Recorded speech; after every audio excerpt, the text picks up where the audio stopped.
What would you do if a woman sat in her assigned seat with a valid ticket, her name on the list, having done nothing wrong, yet was still asked to leave the plane simply because she didn't look like she belonged there?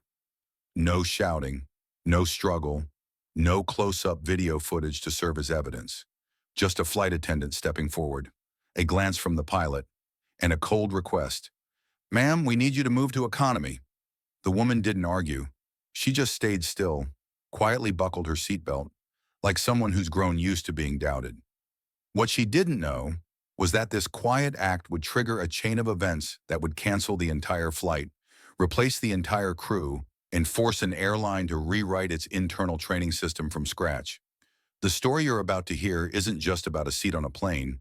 It's about an invisible prejudice that lives in the skies, and the cost of judging someone by the very first glance. Selena Hayes stepped out of the silver gray SUV with the calmness of someone who no longer had anything to prove. Dallas was bright but not glaring. The sky held that deep, still blue particular to February mornings, when everything seems frozen in a moment between seasons. She pulled a small brown leather cabin suitcase, classic design, the kind she always used for business trips. No one at the airport knew that the woman in the beige trench coat was the owner and operator of Urban Rise, a community redevelopment conglomerate present in 31 states. She had no need to flaunt it. Everything she had built with her own hands in mind. Today she was flying to Seattle to speak at the American Urban Futures Conference. But at the moment, her mind was only on her opening lines and a closing quote she planned to use from Maya Angelou. "Still, like dust, I'll rise." Everything was on schedule. Check-in, security, the escalator, and then she boarded Aero Atlantic Flight 2716, headed from Dallas to Seattle first class, seat 3C. She smiled gently at the flight attendant, handing over her boarding pass more as a polite gesture than a requirement. A confirming nod, a quick glance at the seat number. She made her way toward her seat, third row from the front, left window. But someone was already sitting there. The man looked to be in his early 40s. Navy suit, white shirt, glossy Italian leather shoes, blonde hair slicked back meticulously, and a champagne glass swirling gently in his right hand. He didn't look up, didn't lift his head. Just a voice emerged as she stopped before him. A voice that might have sounded polite if it weren't for the cold, lazy tone of someone used to giving orders. "Miss, economy's back there." Selena glanced at the ticket in her hand, just to be sure she hadn't made a mistake. 3C. Then she looked up again, calm but unyielding. "This is my seat." The man still didn't raise his head. He exhaled as if disturbed by a commercial interrupting his favorite show. A slow shake of the head, a clear implication. She didn't belong here. Selena didn't get angry. She was used to this. The suspicious looks, the subtle digs, the controlling raised eyebrows from strangers. But being used to it didn't mean she would stay silent. "I believe you're in the wrong seat." Her tone remained steady, soft but firm, like a piano string tuned to perfect pitch. A few nearby passengers began to take notice. Not direct stares, just sideways glances, a slow head turn. A man in a gray suit in seat 2. A paused his newspaper. A female executive typing on a laptop looked up and removed her earbuds. An unfamiliar tension began to spread through the cabin, thin as glass but enough to shatter the ease that had been there before. The man finally turned his head. His blue eyes scanned Selena's face with unhidden contempt. He smirked. Not a joyful smile, but a sneer, half disdain, half mockery, like she had just told a bad joke. "Sweetheart, I sit here every week. They know me." The words didn't come out fast or slow, just measured enough that each one dropped like pebbles hitting the surface of a still lake. Selena didn't move. She didn't need to shout. She didn't need to justify herself. She just looked him in the eye and repeated herself. No raised voice, no tightened lips. "I reserve this seat." 3C. The man took another sip of his drink. This time he said nothing, just shrugged and leaned further back into the seat, a posture that declared, "What are you going to do about it?" Selena exhaled softly. Not a sigh, just a necessary motion to maintain composure. Then she reached into her coat pocket, took out her phone, and dialed a familiar number. 3 rings. "Ivy, it's me. I'm on 2716. Someone's in my seat. Can you check with Aero's liaison? Yes, gate's already closed. No, I don't want escalation, just resolution. Quietly, thanks. She ended the call and put her phone away. No explanation to anyone. No pleading look. She just stood there, quiet, firm, as though she were part of first class itself, placed there to remind others that dignity doesn't require proof, just presence. At that moment, a female flight attendant approached, hair neatly pinned up, her Aero Atlantic uniform crisp and immaculate. Her face was polite but slightly hesitant. Clearly, she had overheard much of the exchange, yet she still asked, "Can I help you, ma'am?" Selena tilted her head slightly, her voice still courteous. "Yes, I'm assigned 3C, but someone is already seated there." The attendant glanced briefly at the man. A quick look, enough to recognize a difficult customer. She swallowed softly. "Let me check real quick," she said, then turned toward the cabin. The man, Cole Preston, as everyone would later come to know, continued swirling his drink. The faint clink of glass echoed in the usually tranquil first class. Some people looked directly. Others pretended to gaze out the window. But the stillness of the space spoke louder than any commentary. A phone camera was quietly raised from a row behind. No shutter sound, just eyes and a lens. Selena remained standing, her posture upright, hands resting lightly in front of her, gaze facing forward. Not confrontational, not evasive. There's a special kind of power in silence, a force that disorients people like Cole Preston, men who are used to being heard. He sipped again, but this time a little too hastily. The drink reached his lips sooner than expected. Then he spoke, a bit louder now, clearer, as if wanting everyone to hear. "You know what? This always happens. People show up late, pretend like the system made a mistake, and then act like they're the victim." Still, Selena said nothing. Her silence, colder than rebuttal, left his words hanging, turning them into their own indictment without a single counterpoint. The flight hadn't taken off yet, but first class was no longer the calm, relaxed space it was meant to be. No one was reading. No one was watching movies. They were waiting, not for takeoff, but to see where this was going. Would the black woman get to sit in the seat she had rightfully purchased? Or would she gracefully give it up like so many before her to avoid a scene? And if she gave in, who would be next to yield? In those few minutes, the first-class seats became a boundary, not just of price, but of whose rights got honored in a society built on quiet hierarchies. Selena still stood. Her polished black heels didn't waver. She didn't need to make noise to be heard. She only needed to be present in the right place for the right reason. And then a firm footstep echoed from the front of the cabin. A tall figure in a pilot's uniform appeared, walking with light but deliberate strides.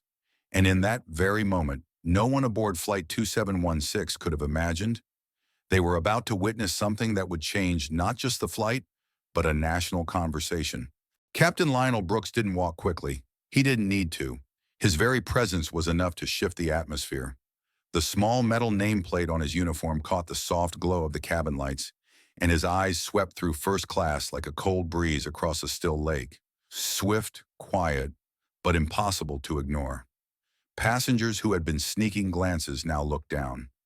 Perhaps they knew. This was no longer a private matter between two people. The captain's involvement was a clear signal that the situation had escalated beyond a seat dispute. Captain Brooks stopped a single step away from Selena. He was tall, broad-shouldered, with silver gracing his temples, yet carried the calm authority and quiet dignity that had defined his reputation over 33 years of flying transcontinental routes. No introductions, no preamble. He looked directly at Cole Preston, the man still sitting cross-legged in seat 3C, and spoke in an even, measured tone. "Sir, may I please see your boarding pass?" Cole looked up at the captain as though he were the gatekeeper of a world he had no interest in entering, a raised eyebrow full of challenge. "Excuse me?" His voice wasn't loud but carried far enough for everyone in the cabin to hear. Captain Brooks didn't repeat himself. He simply held his gaze, patient, unwavering. "I asked to see your boarding pass," he said again, this time lower, but with weight. Cole exhaled through his nose. his eyes flicking towards Selena, who still stood in silence, as if trying to convince everyone this was her stunt. "I don't have to show you anything," he muttered, pulling out his phone in a clear act of avoidance. "I fly this route every week. I'm Platinum Elite. They know me." A brief pause. Chief Flight Attendant Sophia Chen had returned by then, standing just behind Captain Brooks. She held out an iPad displaying the passenger manifest, names, seat assignments, and confirmation numbers. Captain Brooks needed only a glance. Then he turned back to Cole, not raising his voice, not threatening, just stating the facts. "Mr. Preston, your boarding pass says 4F. That's your assigned seat." The sentence was like a pin popping an overinflated balloon. Every gaze in the cabin shifted to 4F, the seat on the opposite side of the aisle still empty. Cole didn't speak immediately. He paused for half a second, then scoffed, a sound meant to salvage dignity. "It must be a mistake. I always sit in 3C, every single Monday. Someone at the desk must have messed up. You can check with them." Captain Brooks didn't budge. There was nothing to check. The data was clear. But before he could reply, another voice cut through, quiet but firm, from a passenger behind them. "That's not how this works. We all book our seats. We all follow the rules." Selena didn't turn around, but she could feel the shift. Eyes around the cabin were no longer averting. A middle-aged woman in a navy blue blazer whispered to her husband, "He really said someone like her? Did you hear that?" The man nodded, eyes still fixed on his half-read magazine. No one intervened, but everyone was watching. Cole uncrossed his legs, the wine glass in his hand trembling slightly. "You people always play the victim card. Make a scene. Record it. Go viral." The last line came out like a warning, aimed not just at Selena, but at anyone ready to believe a narrative he felt he'd seen too many times before. Selena didn't respond. Her gaze was no longer on Cole, but on the captain. That calmness in her eyes only reinforced Captain Brooks's resolve. He turned to Chief Attendant Sophia Chen and said softly, "Call the gate. Ask for security on standby." Just 6 words, but they landed like a verdict. No one in the cabin spoke, but the mood had shifted from underlying tension to quiet consensus. A young woman in seat 5D pulled out her phone again, this time not discreetly. She pointed it forward, towards Selena standing, and Cole still seated, though his face had begun to lose the confidence it once held. "Sir," Captain Brooks said one last time, "you have 2 options. Move to your assigned seat peacefully, or we can let security assist." Cole glanced around as if searching for allies, but all he saw were eyes looking down, or directly at him, with not one person willing to stand on his side. The cost of arrogance wasn't in the moment he'd be asked to leave, but in the moment no one bothered pretending to support him anymore. "This is ridiculous," he said through gritted teeth, voice now trembling slightly. "You're going to let her take my seat just because she made a phone call?" Captain Brooks didn't reply. Selena remained silent. No one shouted. No one insulted anyone. Yet the weight of every glance, every word, every passing minute made first class feel colder than the air conditioning ever could. At that moment, 2 security officers appeared at the top of the jet bridge. No force, no handcuffs, just 2 uniformed personnel with name badges on their chests, walking quietly but with certainty, heading toward Cole Preston. One of them spoke in a calm, professional tone. "Sir, we're here to assist you in returning to your assigned seat or exiting the aircraft if you refuse to comply." The entire cabin fell silent. This was no longer about who was right. This was a moment of reckoning between order and entitlement. Selena didn't need to step forward. She had stood there all along, like an exclamation point at the end of a truth that could no longer be denied. She belonged here. She didn't need permission. She didn't need to explain. And she certainly didn't need to endure. Cole still didn't get up, but the wine glass in his hand was now empty. And while everyone waited, no one seemed to realize. What kept him from standing wasn't pride. It was fear. Because for the first time in his life, he was facing a simple reality. Power was no longer a passport to exemption. And the woman in front of him, without shouting, without threatening, was reclaiming exactly what was hers. Just a seat. And yet also a place in a world he had once believed people like him defined. Cole Preston was still sitting there, his gaze no longer carrying the same arrogance as before, yet he was still trying to hold on to a fractured semblance of dignity. The wine glass in his hand was empty, but he didn't set it down, as if it were the only thing helping him maintain the fragile balance between power and collapse. The two security officers stood close by, not touching him, but their presence was too pronounced to ignore. And in that moment, something strange happened. No one spoke, no new commands were issued, no further action was taken. But everything began to shift because of just one thing. Selena Hayes still hadn't moved. She didn't flinch. She didn't raise a finger in protest. She didn't sit down.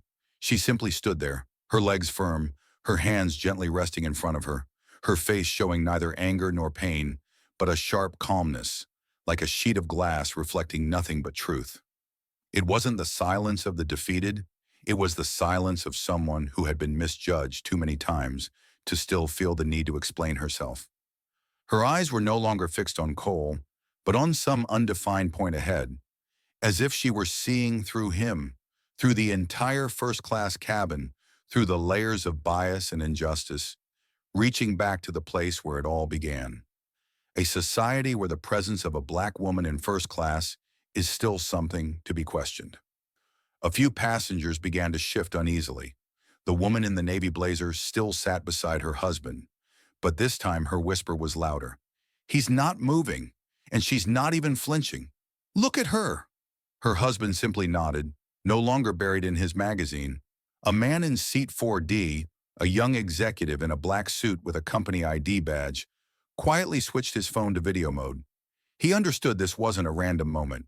It was symbolic, a test of courage. Not just Selena's, but everyone's. And Cole? The silence was becoming unbearable. The isolation he felt didn't come from accusations. It came from the looks, the silent nods, the phones quietly recording. And the worst part? No one was standing up for him, not a single person. "Look, this is getting out of hand," Cole said, his voice slightly raised and no longer steady. "I've been flying this route every week for years. I've earned this seat." Selena didn't respond. She didn't turn her head. And that silence, that unwavering silence, was what made Cole feel like he was spiraling into a world he no longer controlled. Chief Attendant Sophia Chen approached Captain Brooks and whispered, "Security at the gate says they're ready to step in if necessary. They're just waiting on your word." Brooks nodded slightly, his eyes still locked on Cole. "Sir," he said again, not with authority or threat this time, but as someone who had witnessed this pattern too many times. "We are trying to resolve this calmly, but we cannot delay the flight any longer. You need to make a choice." Cole gripped the armrest, lips pressed tightly together. A wave of heat flushed his face red. But what staggered him most was that no one was defending him. Not one person even seemed conflicted about his being asked to leave. They simply watched and did nothing. Selena tilted her head slightly, not as a challenge, but as if she already saw the outcome before it happened. She knew what was coming, not because she was manipulating the situation, but because she understood something deeper. Men like Cole had lived in the illusion of power for so long, they no longer recognized the boundaries of respect.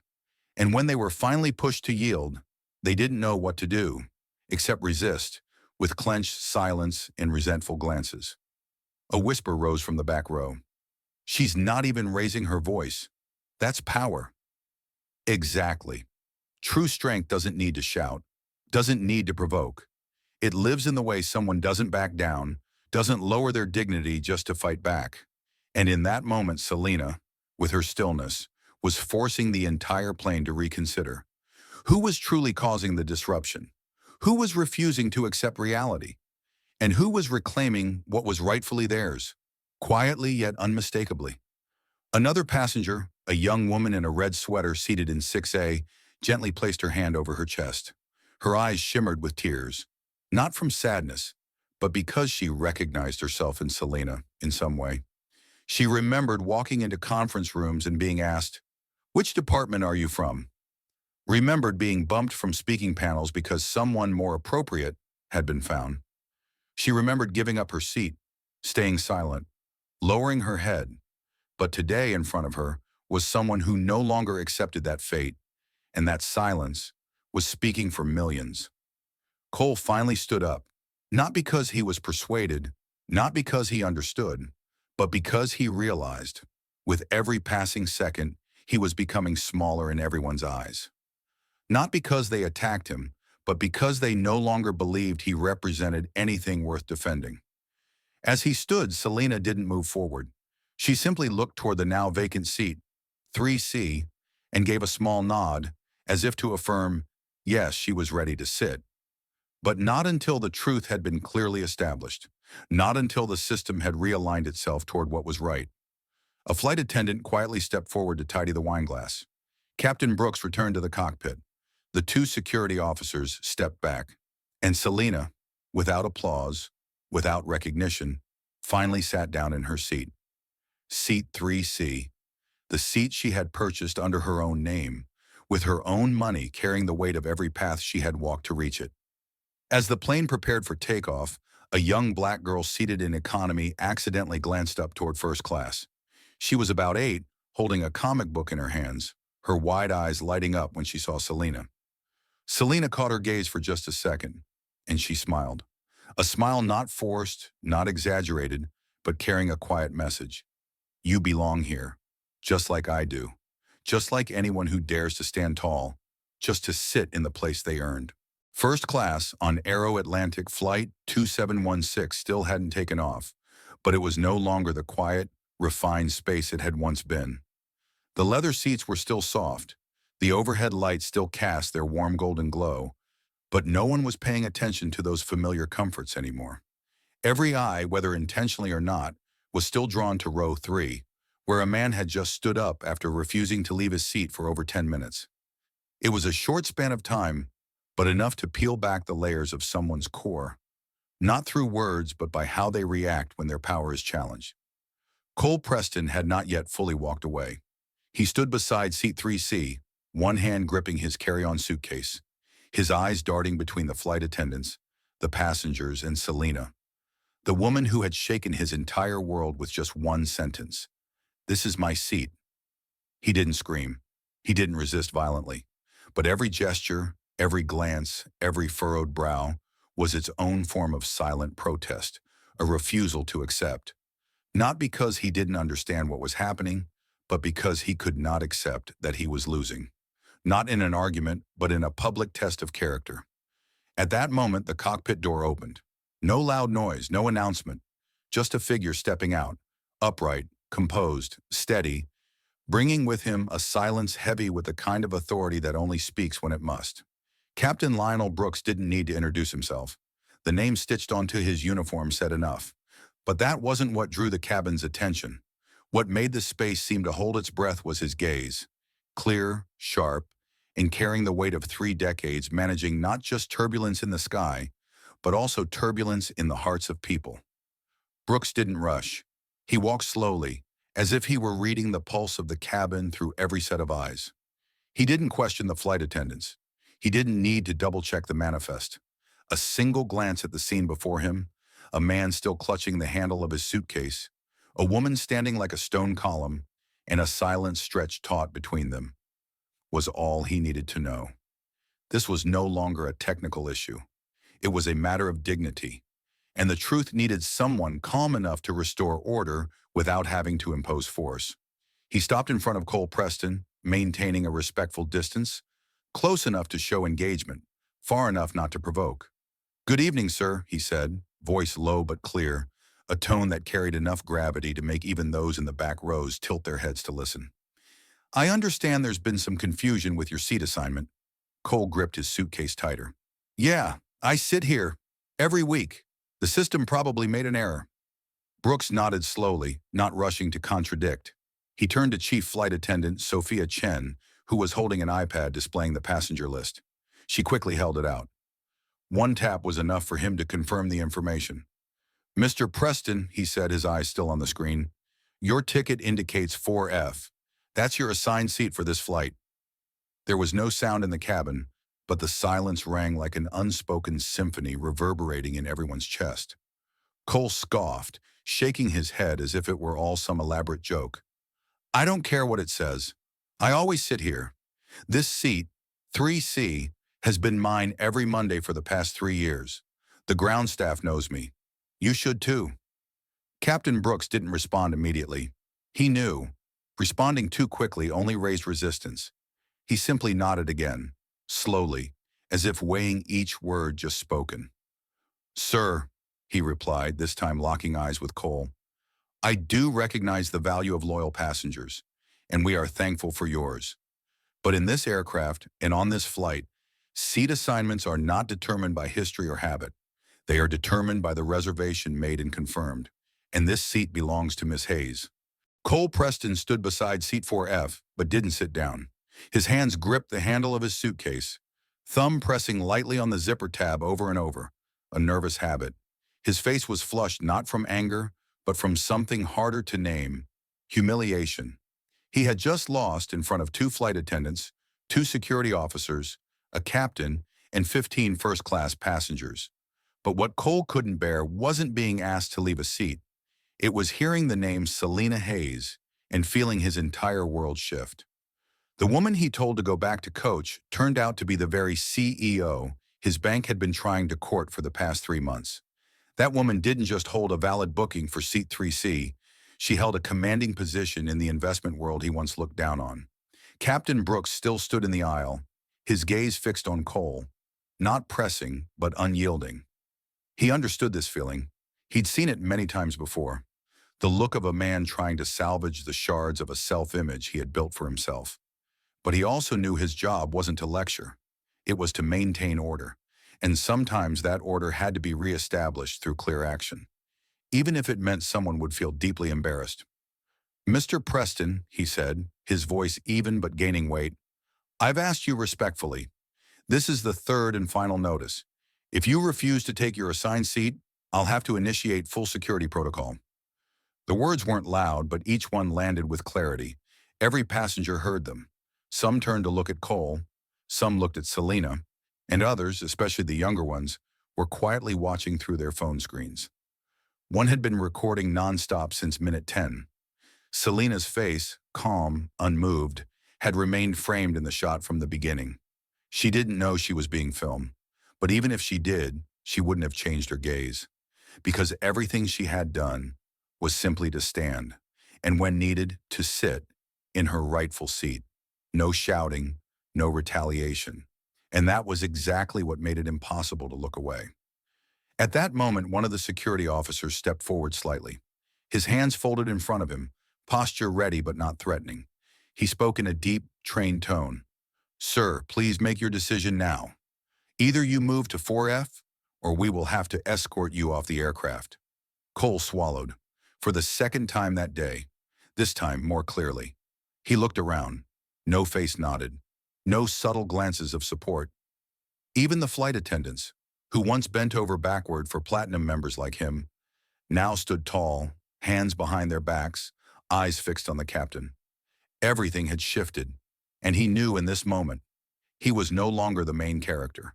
Cole Preston stood frozen, the way his hand clung to the handle of his carry-on, not releasing it, not pulling it away, was exactly how a man clings to the last shreds of a crumbling mask of power in front of dozens of watching eyes. No one said anything further. Captain Brooks remained silent. The 2 security officers held their positions, and opposite them, Selina Hayes still stood tall, quiet, steady, unmoved. But what shifted the air didn't come from any action. It came from a name, spoken clearly, unmistakably. Hayes. That name, Hayes, was like a key suddenly fitting into a lock rusted over by years of bias. A passenger in seat 2. A repeated it under his breath, as if confirming a memory. Then he glanced down at the open issue of Forbes magazine resting on the tray table before him. On the cover of last month's edition, bold headline, The Women Rebuilding America's Cities, and right in the center, a half-turned portrait of Selina Hayes, sharp-eyed, standing in front of a revitalized housing project in Detroit, with the caption below, CEO of Urban Rise, from South Atlanta to National Impact. He looked up again, then down. No mistake. It was her, the woman standing right in front of them, the woman respected across real estate investment circles, The woman mayors were waiting to hear from in Seattle. The same woman who had just been told by an arrogant man to go back to coach. He wasn't the first to recognize her. A female passenger in seat 3A whispered to her companion, "Wait, that's her? That's Selena Hayes?" Her companion turned, studied carefully, then replied under their breath, "Oh my God, it is." The recognition spread like radio waves inside a sealed room. No announcement was needed, just the name, and the way she stood there, without introduction, was enough to shift the entire atmosphere. Cole felt the shift. No one touched him, but every stare felt like invisible fingers, peeling away the layers of illusion he'd wrapped himself in his whole life. He grew uneasy, his lips pressed tight. He tried to steady his posture by tugging at his suit jacket. But nothing could undo the truth now exposed. He hadn't just taken the wrong seat. He had tried to claim the seat of a woman the entire society now respected. Not because of her fame, but because of what she had built with her own hands. Captain Brooks didn't say another word. He didn't need to. The truth had already taken its place. He simply stood there, gaze neither judgmental nor lenient. Just steady, like someone who understood well. Justice doesn't always need punishment. Sometimes it only needs the presence of truth. And when that truth stands firm in its own name, every excuse becomes irrelevant. Cole swallowed hard, not from thirst, but because his throat was too dry to digest the fact that, for the first time in his life, confidence didn't come from title, status, or elite membership, but from someone who dared to hold their dignity in full view. He looked like he was about to say something. His lips parted. But before any word, be it justification, sarcasm, or apology, could emerge, a young flight attendant rushed in from coach, holding a printed newspaper. She handed it to Chief Attendant Sophia Chen with slightly trembling hands. Sophia glanced at it, eyes widening. The paper was a special edition from the Urban Futures Conference, published that very morning. Page 3 featured an exclusive interview with Selena Hayes, Redefining Power, the Quiet Strength Behind Urban Rise. Sophia turned to Selena, eyes filled with surprised reverence, as if realizing that the woman who had remained silent for the past hour was in fact the keynote speaker of the very conference their airline had partnered with to promote. Captain Brooks looked at the newspaper in Sophia's hands, then back to Selena. He gave a slow nod, and for the first time since the incident began, Selena nodded back. Not as a greeting, but as an acknowledgement. Yes, I am that person. No name tag needed, no resume. Just the right silence, and the world had no choice but to look again. A young passenger in seat 5B quietly pressed post on the video he had just recorded. The caption read simply, "He told her to go to coach," then found out she owns the whole runway. Within 10 minutes, the clip began to spread. Names began appearing in the comments. People who knew Selena, people who had heard her speak, people whose communities had been rebuilt by her company after hurricanes in Houston, people who remembered her keynote in Denver last year. Each share brought the system one step closer to awakening. Inside the cabin, no one was loud, but the tension had dissipated. It had become reverent, the kind of quiet that fills a room when someone has just witnessed a woman hold a space she never asked permission for. Captain Brooks looked over at Cole, no longer stern, just as someone with no reason left to interfere. "Mr. Preston," he said quietly, "that's Ms. Hayes." Just one word added, "Ms." But it reset the entire structure of the conversation. This was no longer a dispute between two passengers. This was a truth, finally named, and anyone who had once denied it now had to face it. Cole didn't respond. He looked down at his suitcase, then over at seat 4F, his seat. No one had to pull him. No one had to ask again. He stepped aside quietly without a word. As he passed Selena, his eyes flicked toward her, but she didn't look back. She didn't need to see him to understand the weight of his humiliation. She just stood there. One more breath, then sat down. Seat 3C, her seat. No one had given it to her. She had stood to reclaim it. And the way she sat down, silent, proud, told everyone that from that moment forward, she would no longer be known as the woman whose seat was taken. She was the new standard. Cole Preston stood beside seat 4F, but didn't sit down. His hands gripped the handle of his suitcase, thumb pressing lightly on the zipper tab over and over, a nervous habit. His face was flushed not from anger, but from something harder to name: humiliation. He had just lost in front of two flight attendants, two security officers, a captain, and 15 first-class passengers. But what Cole couldn't bear wasn't being asked to leave a seat. It was hearing the name Selena Hayes and feeling his entire world shift. The woman he told to go back to coach turned out to be the very CEO his bank had been trying to court for the past 3 months. That woman didn't just hold a valid booking for seat 3C, she held a commanding position in the investment world he once looked down on. Captain Brooks still stood in the aisle, his gaze fixed on Cole, not pressing, but unyielding. He understood this feeling. He'd seen it many times before. The look of a man trying to salvage the shards of a self-image he had built for himself. But he also knew his job wasn't to lecture. It was to maintain order. And sometimes that order had to be reestablished through clear action, even if it meant someone would feel deeply embarrassed. "Mr. Preston," he said, his voice even but gaining weight, "I've asked you respectfully. This is the third and final notice. If you refuse to take your assigned seat, I'll have to initiate full security protocol." The words weren't loud, but each one landed with clarity. Every passenger heard them. Some turned to look at Cole, some looked at Selena, and others, especially the younger ones, were quietly watching through their phone screens. One had been recording nonstop since minute 10. Selena's face, calm, unmoved, had remained framed in the shot from the beginning. She didn't know she was being filmed, but even if she did, she wouldn't have changed her gaze, because everything she had done was simply to stand, and when needed, to sit in her rightful seat. No shouting, no retaliation. And that was exactly what made it impossible to look away. At that moment, one of the security officers stepped forward slightly, his hands folded in front of him, posture ready but not threatening. He spoke in a deep, trained tone. "Sir, please make your decision now. Either you move to 4F, or we will have to escort you off the aircraft." Cole swallowed, for the second time that day, this time more clearly. He looked around. No face nodded. No subtle glances of support. Even the flight attendants, who once bent over backward for platinum members like him, now stood tall, hands behind their backs, eyes fixed on the captain. Everything had shifted, and he knew in this moment he was no longer the main character. He muttered low but laced with venom, "You're kicking me off this plane. For her?" No one replied. There was no need.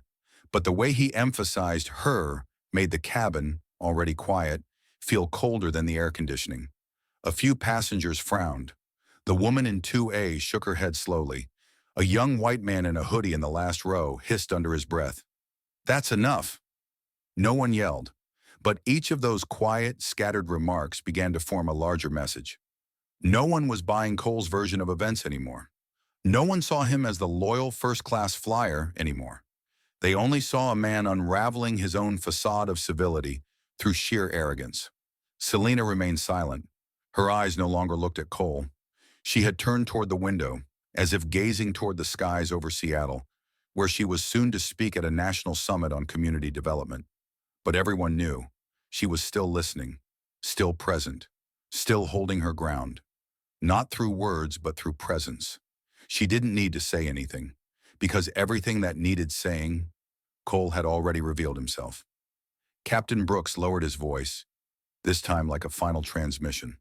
"Sir, if you do not comply in the next 30 seconds, you will be formally removed, and your privileges on Aero Atlantic may be suspended pending further review."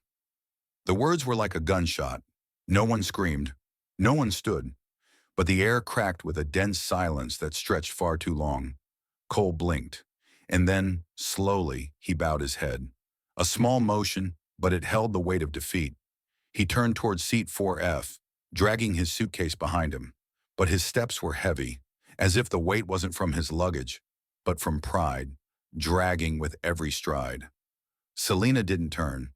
She didn't watch him. She didn't need to see someone lose to know she had won, because her victory wasn't in the act of sitting down. It was in not surrendering her calm, not lowering her dignity, and not asking anyone for permission to be acknowledged. When Cole finally sat in seat 4F, A soft exhale was heard somewhere in the cabin. It wasn't clear who it came from. Maybe a passenger, maybe a flight attendant, or maybe it came from the system itself, breathing out at last because things had returned to where they should be. Captain Brooks scanned the cabin one last time. He said nothing further. He gave a small nod to Sophia Chen. She quickly notified the cockpit. The intercom crackled. "Cabin secure, ready for takeoff." But the first-class cabin of Flight 2716 was no longer just first class. It had just become the stage for a story that would be retold long after the plane landed. Not because it was dramatic, but because it proved something many had been afraid to say out loud. Real power doesn't need noise.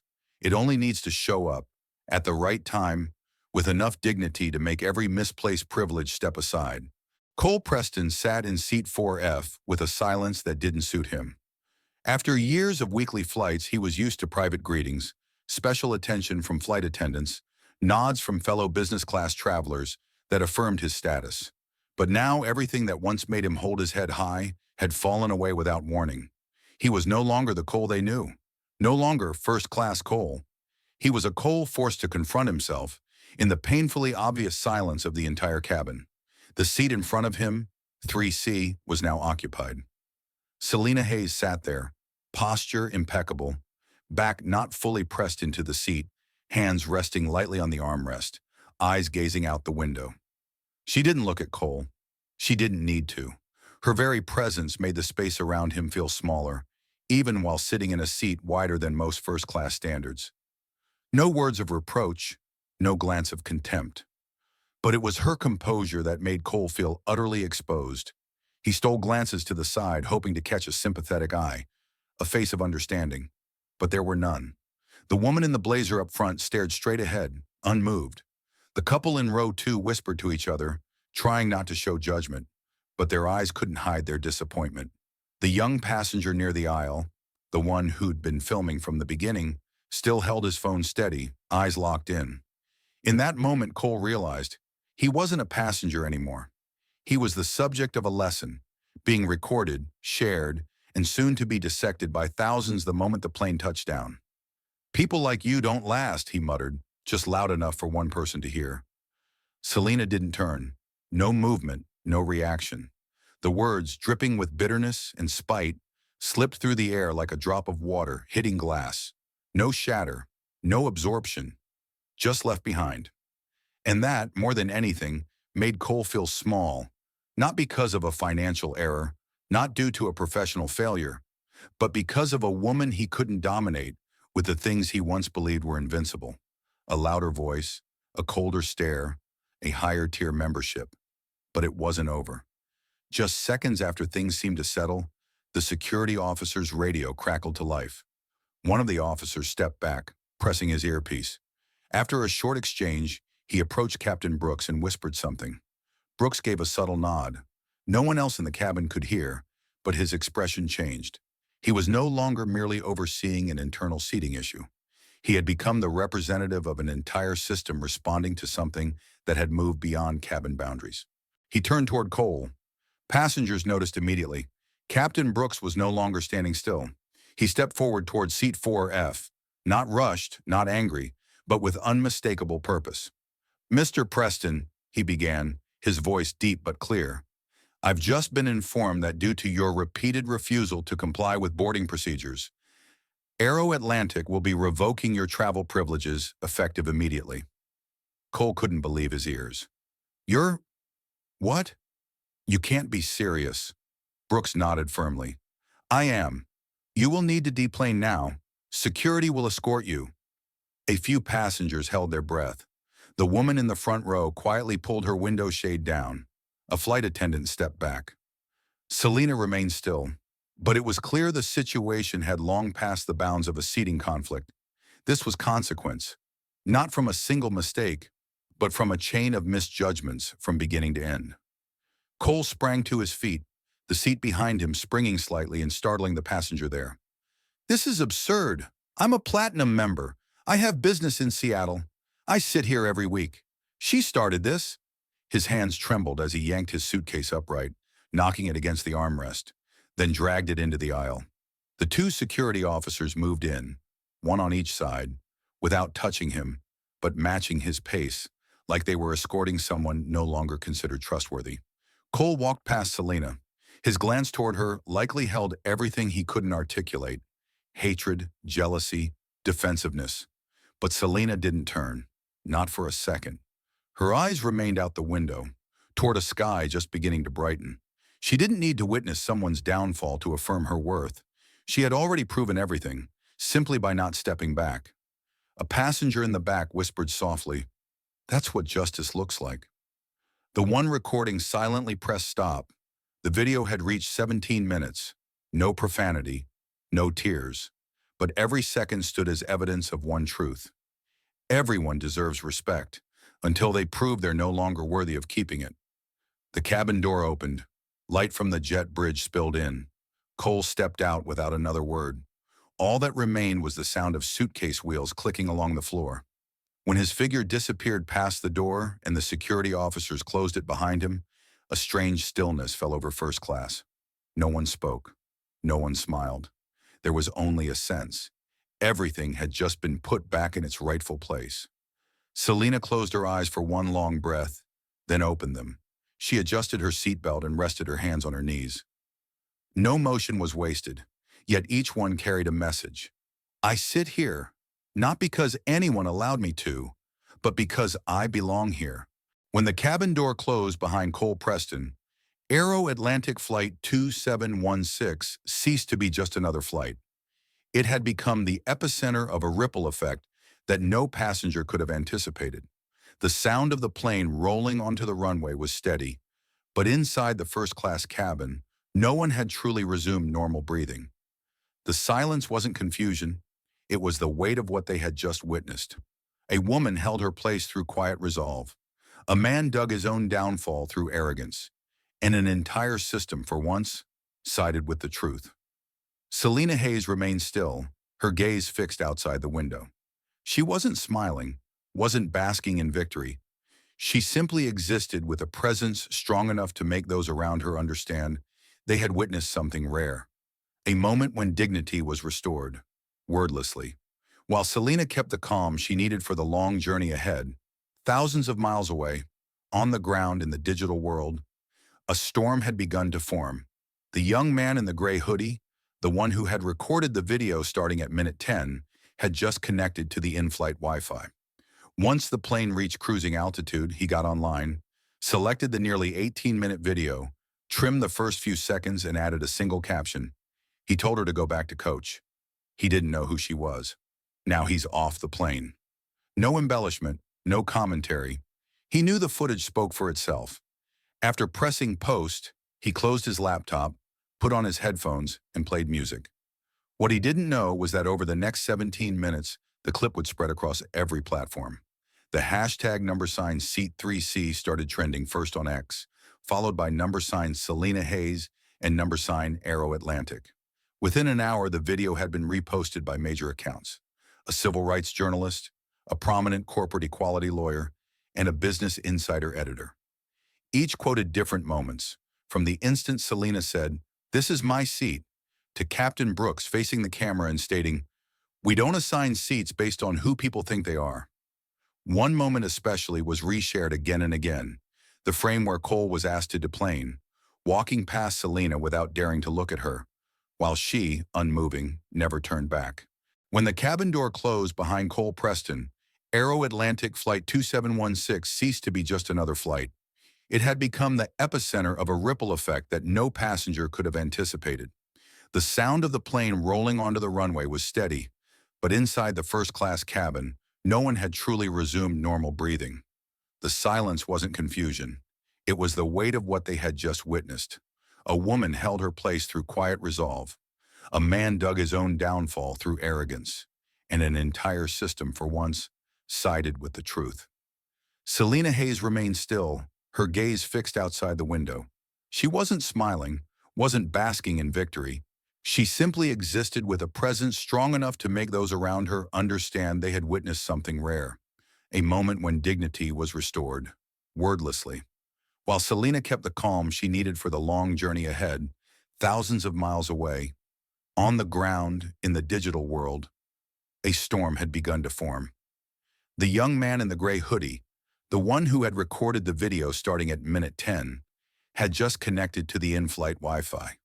Once the plane reached cruising altitude, he got online, selected the nearly 18-minute video, trimmed the first few seconds, and added a single caption. He told her to go back to coach. He didn't know who she was. Now he's off the plane. No embellishment, no commentary. He knew the footage spoke for itself. After pressing post, he closed his laptop, put on his headphones, and played music. What he didn't know was that over the next 17 minutes, the clip would spread across every platform.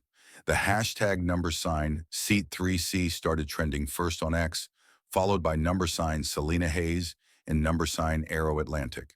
Within an hour, the video had been reposted by major accounts: a civil rights journalist, a prominent corporate equality lawyer, and a Business Insider editor.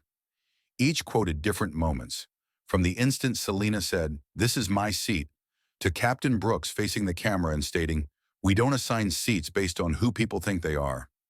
One moment especially was reshared again and again, the frame where Cole was asked to deplane, walking past Selena without daring to look at her, while she, unmoving, never turned back. Aero Atlantic Flight 2716 landed in Seattle at 11:42 a.m. The sky was lightly overcast. Streaks of silvery mist stretched across the lounge windows, like a thin curtain separating the inside from a day that had yet to begin. But inside the airport, no one suspected that the flight which had just touched down was carrying a story that had already far surpassed the confines of first class. The first steps off the plane were still routine, quiet, polite, orderly, but the air around Selena Hayes had changed. A flight attendant whispered a thank you. A middle-aged white passenger bowed his head slightly as he passed her in the aisle.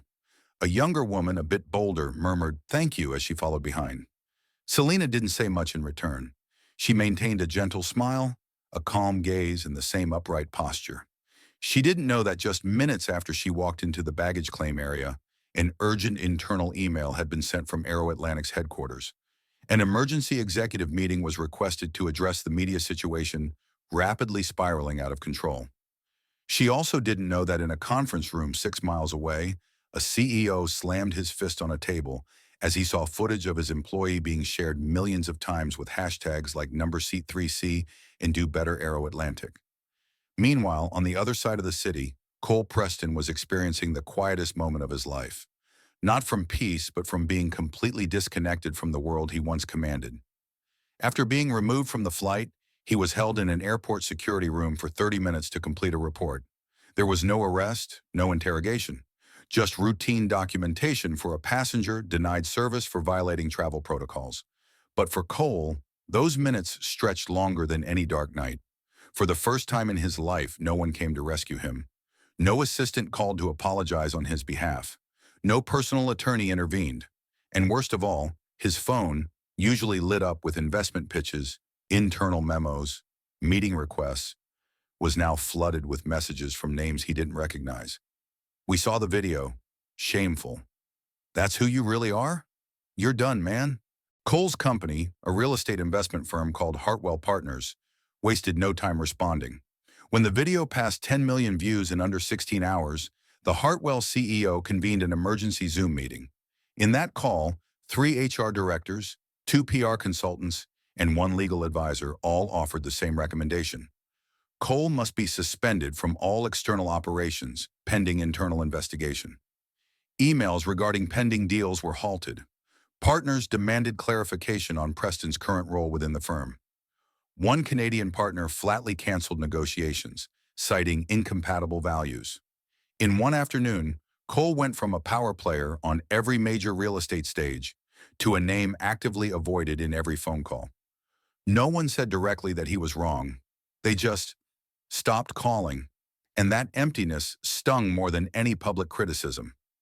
Meanwhile, Selena received over 300 emails in just the first night. Some were thank you notes, some were apologies from people who admitted to treating a woman of color poorly and had never owned up to it.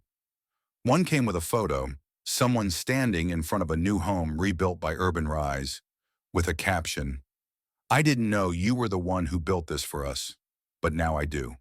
Thank you." But the message that choked her up the most came from a 17-year-old girl named Maya. Today I watched your video with my mom. She told me I have to keep my voice steady and my back straight like you.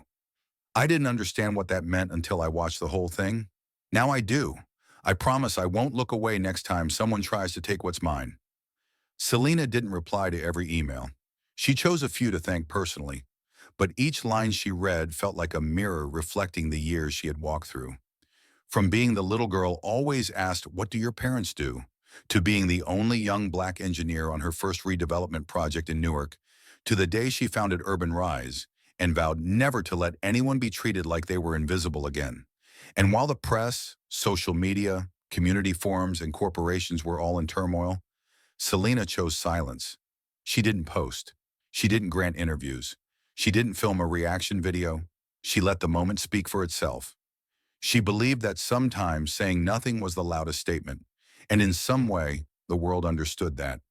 What no one knew was that the CEO of Aero Atlantic, Evelyn Mahoney, had personally reached out to Selena just 36 hours after the incident. In an 8-minute call, Mahoney didn't offer a scripted apology.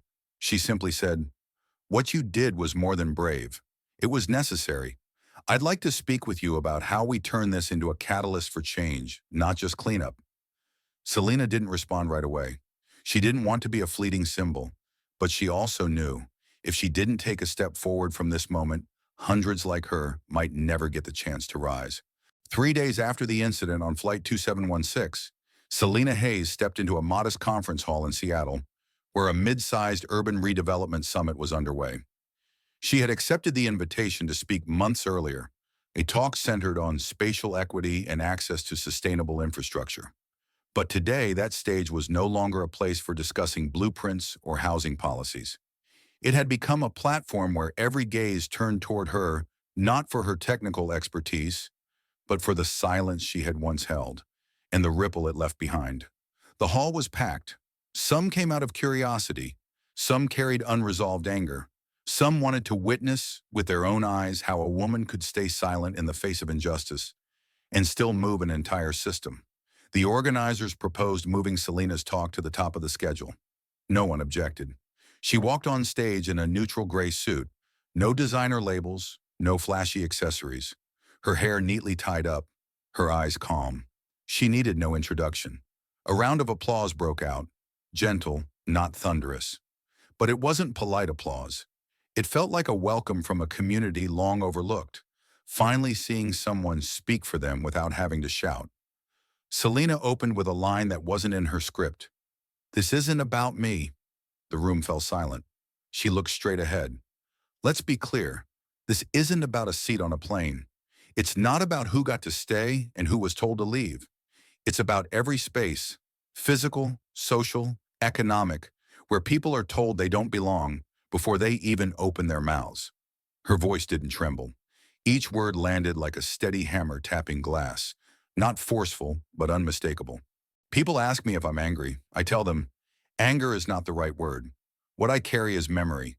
Memory of doors not opening, of credentials being questioned, of silence being weaponized, and of dignity being mistaken for arrogance. She recounted a time when a security guard stopped her at the elevator of a building she had designed, mistaking her for a delivery worker. Another time, she was asked 4 times if she was truly the one signing the redevelopment contract for Eastwood. No accusations were made, just quiet placements. People sorted into social tiers not by law, but by glance. Selena never mentioned Cole Preston. She didn't need to. "I am not interested in public takedowns. I am interested in private rebuilding, of systems, assumptions, and thresholds of what we call acceptable." As she said this, an older woman in the second row nodded softly. A young brown-skinned man jotted notes rapidly. A middle-aged man in business casual slowly put his pen down, as if struck in a place he'd long avoided. She ended her speech with a sentence that would later be the most quoted online. "If a seat can be taken away from you just because someone didn't see you in it, then you were never the problem. The frame was." No one leapt to their feet in thunderous applause, but the entire hall held still for a few seconds before a long round of clapping broke out, not out of excitement, but understanding. And to Selena, that was the real victory. As she stepped off the stage, a representative from Aero Atlantic was waiting backstage, not to apologize, but to invite her to join an internal oversight council to help restructure the airline's training, hiring, and passenger staff conduct protocols. The representative didn't preface or hedge. He simply said, "We believe you have the clarity to help us fix what we've ignored." Selena didn't reply immediately, but this time, instead of silence like on the plane, she smiled and said, "Then let's start with listening, not statements." Later that same day, a video clip of Selena's speech was uploaded. Within 6 hours, it passed 3 million views. No effects, no background music, just a clear voice, a steady gaze, and a woman who didn't demand her seat back, but redefined the standard for how we treat one another in the spaces we share. 8 weeks after the incident on Flight 2716 became a national conversation, another flight, from San Diego to Chicago, was preparing for takeoff. No one mentioned Selena Hayes over the intercom. There were no urgent news bulletins, no hashtags taped near the boarding gate. But inside the cockpit, a small handwritten note was taped near the auxiliary panel, 3 lines in black marker. "When in doubt, choose dignity. Don't mistake stillness for passivity. Every seat matters." Beneath it were 3 capital letters, SH3C.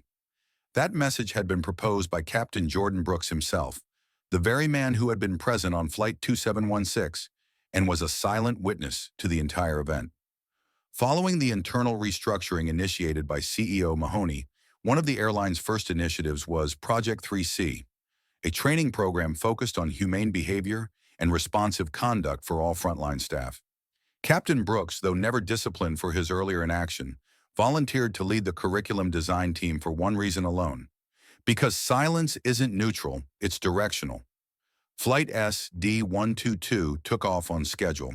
In first class, seat 3C that day was occupied by an Asian woman in her early 50s named Lynn Tran, a professor of urban design from the University of Michigan. She dressed simply, a gray cardigan, navy slacks, and flat shoes. In her hands, she held a book in a tote bag with the phrase, "Land belongs to those who shape it," printed on the side. As she entered the cabin, a white male passenger in his 30s, standing in 3B, glanced at her, then respectfully stepped aside to let her sit first. No one asked, "Are you sure you're in the right seat?" No suspicious looks, just a simple gesture, exactly as it should be.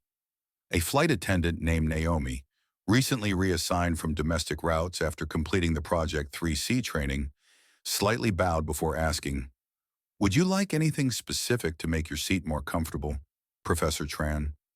Lynn was mildly surprised but nodded appreciatively. "A cup of hot water, please." Naomi walked away, leaving behind a clean cloth napkin gently placed on the tray table. A small gesture. But had it been 8 weeks earlier, that moment might never have occurred, or might have been brushed aside with a forced smile and a curt, "We're busy." Further back in the cabin, a group of high school students was en route to a national STEM conference. A black teenager named Marcus, winner of the state-level urban design competition, had been upgraded to business class thanks to a scholarship from Urban Rise.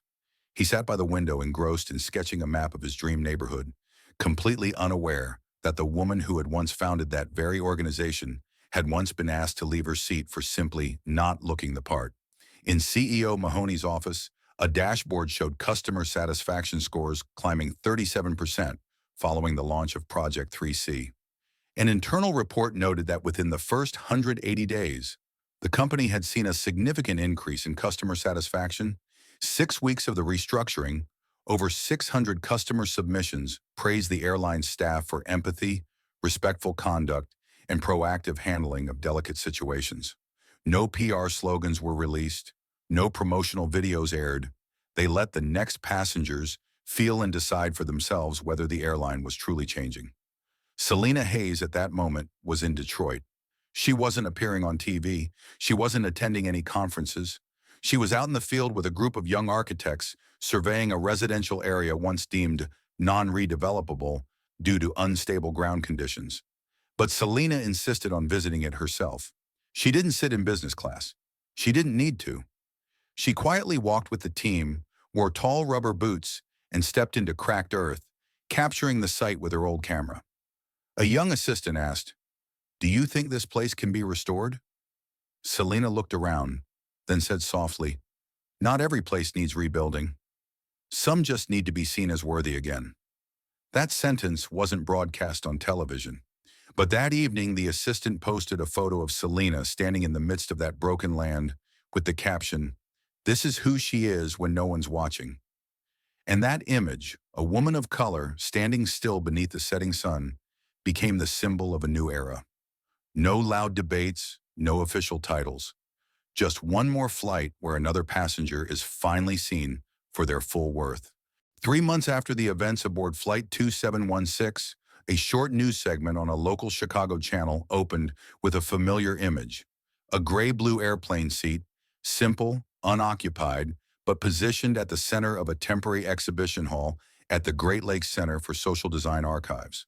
A small placard stood next to it, Seat 3C, where stillness became a statement. No glass casing, no dramatic lighting, just a seat, taken from the first-class cabin of Flight 2716, placed squarely at the heart of the room as a silent artifact of everything society had once overlooked. At the opening ceremony, there were no keynote speeches. Selena Hayes was not present. She had declined the invitation to attend, instead sending a handwritten letter, now framed and displayed behind the seat. Her handwriting was crisp in soft blue ink. This was never about one woman, one flight, or one airline. This was about the moments we all choose to watch, or to act. I sat still because I had sat through worse. But silence is not the absence of power. It's what holds power accountable. Crowds poured into the exhibit. High school students took notes in their journals.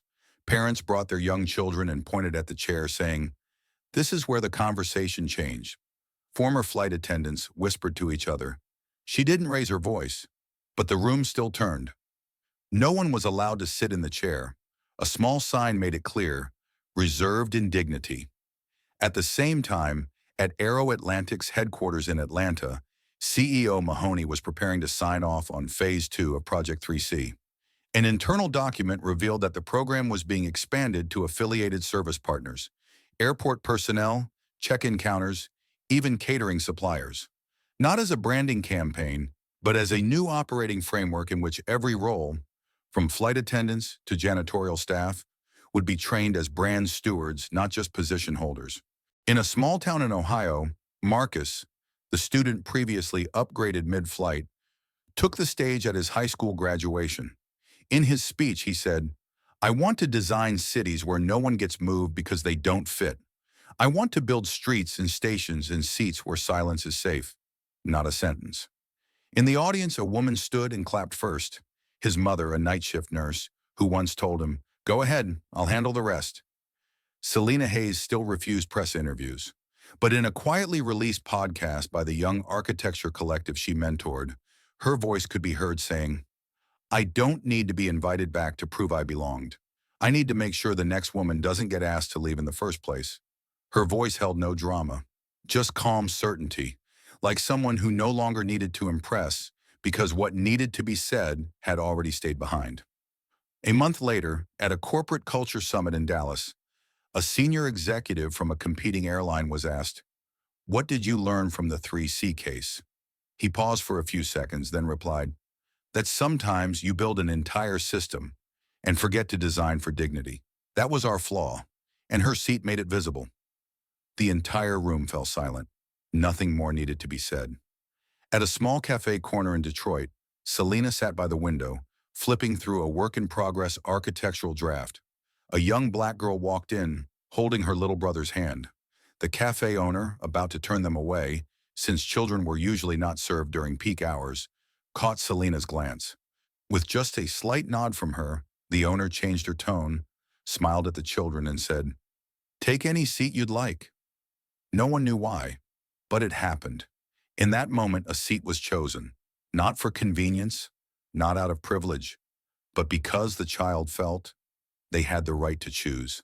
That's when Selena understood. What she had done was no longer confined to a first-class cabin. No one else had to stand up, because now others, those once asked to stand, to move, to wait, had begun to sit and truly belong. And so, seat 3C, once a quiet symbol of rejection, had become something else entirely. A reminder that a seat isn't just a place to sit, it is where society decides who matters.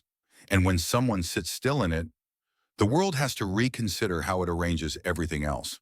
You've just heard a story that might seem ordinary, a seat on a plane, a woman who chose to sit still and remain silent. But what if that very silence echoed so powerfully that an entire system had to stop and listen?